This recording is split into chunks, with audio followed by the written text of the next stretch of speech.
Mariscos Recio, el mar al mejor precio, patrocina este locuendo.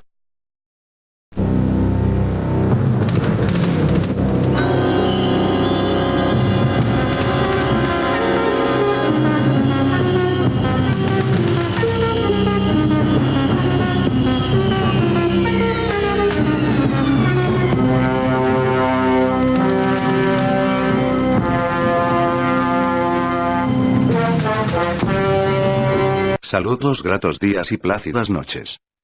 Se presenta ante ustedes Julio el Hereje. Esta es la segunda parte del vídeo Razones para no creer en Handy con vosotros, que por exigencias de tiempo de YouTube tuve que cortar. La materia es mucho más antigua que la vida. Miles de millones de años antes de que se formaran el Sol y la Tierra, se sintetizaban átomos en el interior de las estrellas calientes y luego volvían al espacio cuando las estrellas estallaban. De este detrito estelar surgieron nuevos planetas. La Tierra y todos los seres vivos están formados de materia estelar.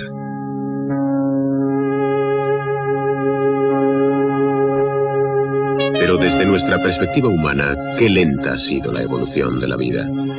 Desde las moléculas de los océanos primitivos hasta las primeras bacterias. La razón por la que la evolución no es inmediata para todo el mundo es que se mueve muy lentamente y tarda mucho tiempo. ¿Cómo es que criaturas que solo viven 70 años pueden detectar acontecimientos que tardan 70 millones de años en desarrollarse? O incluso 1000 millones de años. Para cuando evolucionó un animal unicelular, la historia de la vida en la Tierra estaba a mitad de su camino. Podríamos decir que ya está establecida toda la química básica de la vida. Olvidemos nuestra perspectiva del tiempo. Desde el punto de vista de una estrella, la evolución estaba formando nuevos y complicados modelos partiendo de la materia del planeta Tierra. Y muy rápidamente. La mayor parte de las líneas de evolución se extinguieron, muchas se estancaron. Si las cosas hubieran sufrido, digamos, algún cambio o alguna mutación, o hubiera muerto accidentalmente algún otro pequeño organismo, todo el futuro de la historia de la vida habría sido diferente.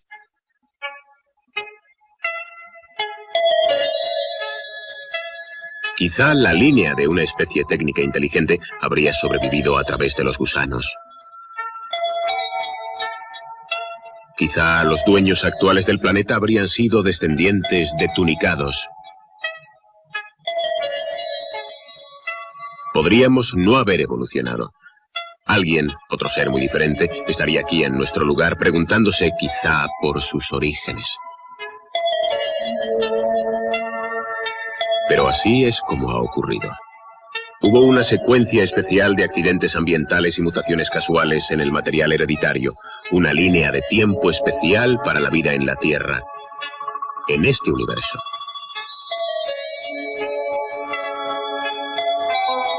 En consecuencia, los organismos dominantes en el planeta hoy día proceden de los peces. A lo largo del camino se extinguieron muchas más especies de las que existen en la actualidad. Si la historia hubiera tenido un desarrollo ligeramente diferente, algunos de los organismos extinguidos habrían sobrevivido y prosperado. Sin embargo, ha habido casos en que una criatura que se consideraba extinguida hacía cientos de millones de años ha resultado estar viva, como el celacanto, por ejemplo. Durante 3.500 millones de años, la vida había existido únicamente en el agua. Sin embargo, después se aventuró a pasar a tierra firme. Pero si las cosas hubieran llevado un curso diferente, la especie dominante estaría todavía en el océano o habría inventado naves espaciales para salir del planeta.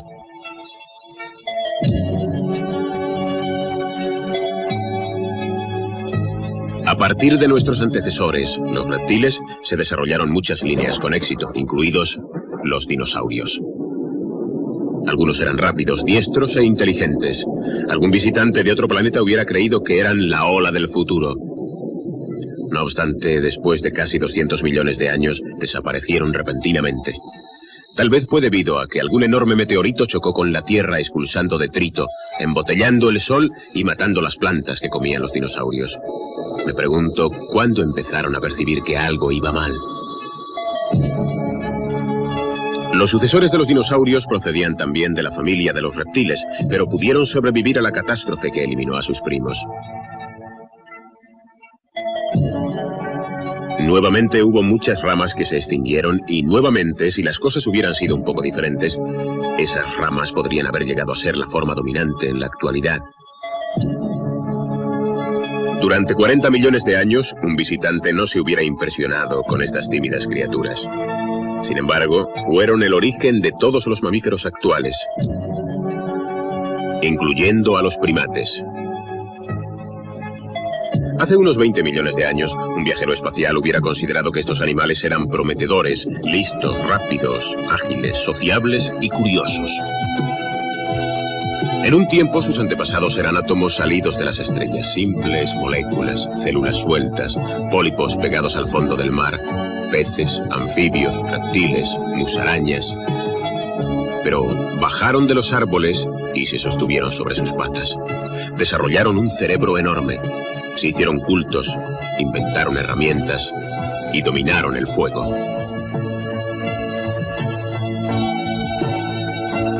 Descubrieron el lenguaje y la escritura.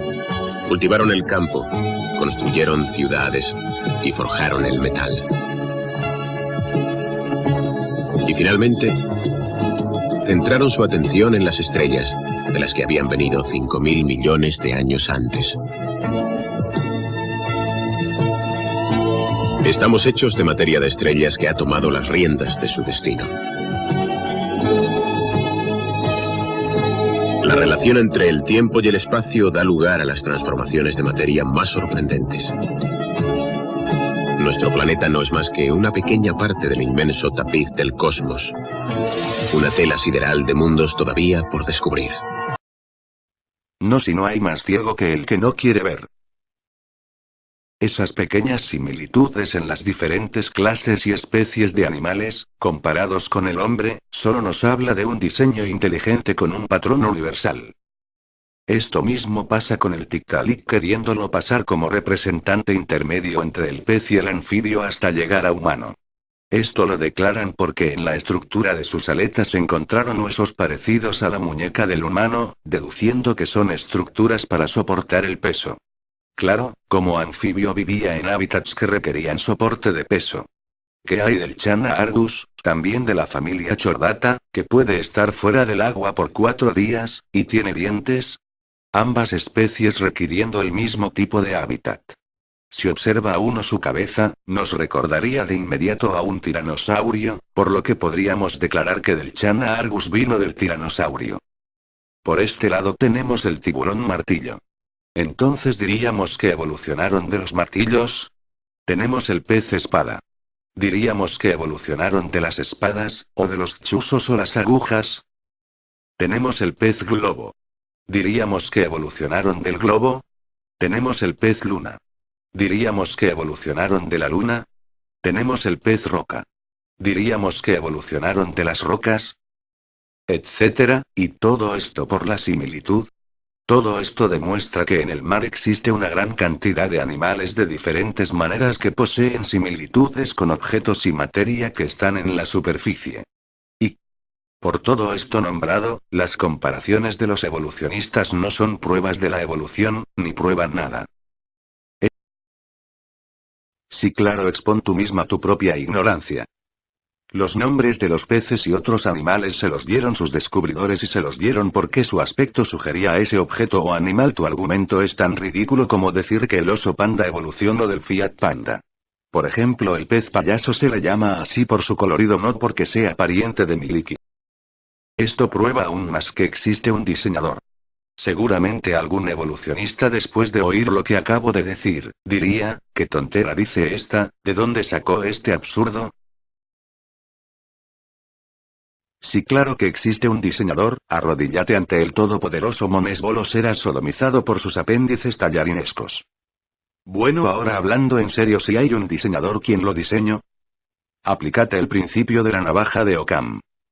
En igualdad de condiciones que tienen las mismas consecuencias, la teoría más simple tiene más probabilidades de ser correcta que la compleja. O sea que tú puedes decidir si todo existe por leyes naturales ya conocidas o gracias a un ser mágico de orígenes inciertos. ¿Este absurdo? Pues los evolucionistas, sin más ni más, declaran al Tiktaalik como fósil de transición con... Es que es un fósil de transición, era un animal capaz de salir del agua y apoyarse sobre sus aletas. Todo con lo que el Approcheirus Ollers puede ser a los pájaros, pero no obstante y para cubrirse de hacer un ridículo más, dicen que aunque quizás no sea ancestro de ningún animal viviente, sirve de evidencia que alguna vez existieron intermediarios entre diferentes tipos de vertebrados. A primera vista, esto sonará como evidencia para esta alegada evolución de dinosaurios a pájaros. Pero H. Sollers llamado fósil transicional no es una transición hacia los pájaros. Dinosaurios con similitudes a pájaros son exactamente nada más que eso.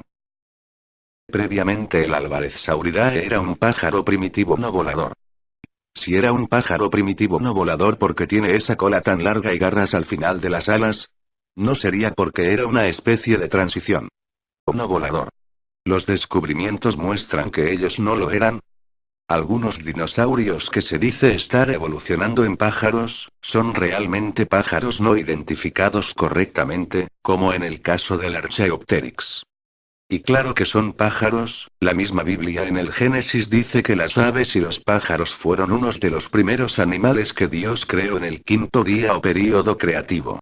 Andy, si ya me vienes con tu libro mágico, joder, porque hay gente que defiende su punto de vista sirviéndose de cuentos de la Edad del Bronce. Y ya no usen más la dentadura para hacer ver que es evolución, ya que los gansos tienen un tipo de dentadura. Andy, que los gansos tengan dentadura no debería convencerte de que antes eran otro tipo de seres y que esos dientes los conservan como vestigio. Existen otros pájaros que nunca tuvieron tipos de dentadura. Existen animales que nunca tuvieron dentadura como la ballena, y existen otros que sí la tuvieron y la conservan a pesar del tiempo. Y a pesar del tiempo todos seguimos conservando nuestra dentadura, inclusive animales muy antiguos. Esto significa que existieron pájaros con diferentes formas y muchos de ellos se extinguieron hace muchos años por múltiples razones. Que eso es porque la selección natural tiende a simplificar y a buscar la eficiencia de los sistemas. Queremos concluir diciendo que las similitudes nunca muestran evolución. Si dos organismos tienen estructuras similares, lo único que prueba es que los dos tienen estructuras similares, puesto que estos animales que poseen las mismas características se quedaron como lo que siempre fueron. Animales. No, pero si hay un fósil donde el organismo presenta características de ambos ejemplares, es probable que esos dos seres hayan evolucionado de... Hasta ahora, todo fósil de transición ha sido un engaño y seguirá siéndolo.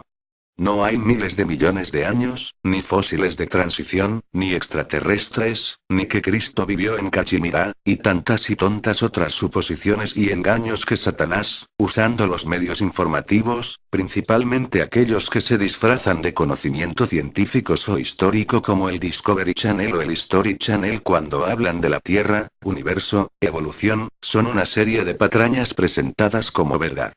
Y todas estas mentiras son creídas y repetidas por los ateos para, según ellos, refutar a los creyentes, pero a base de mentiras científicas. Nosotros debemos entender claramente que las similitudes consideradas como prueba de la evolución no son más que pruebas de un diseño. Aún más, cuando hablamos de formas transicionales, se enfatizan las mínimas similitudes, mientras las grandes diferencias se ignoran. Si el demonio inventó los fósiles para alejarnos de la palabra de Jesús, Dios, eres como los de la Sociedad de la Tierra Plana que insiste que la Tierra tiene forma de disco por una lectura muy literal de la Biblia, y si les traes pruebas de su equivocación se te echan encima diciendo que son cosa del diablo y que trabajas para él.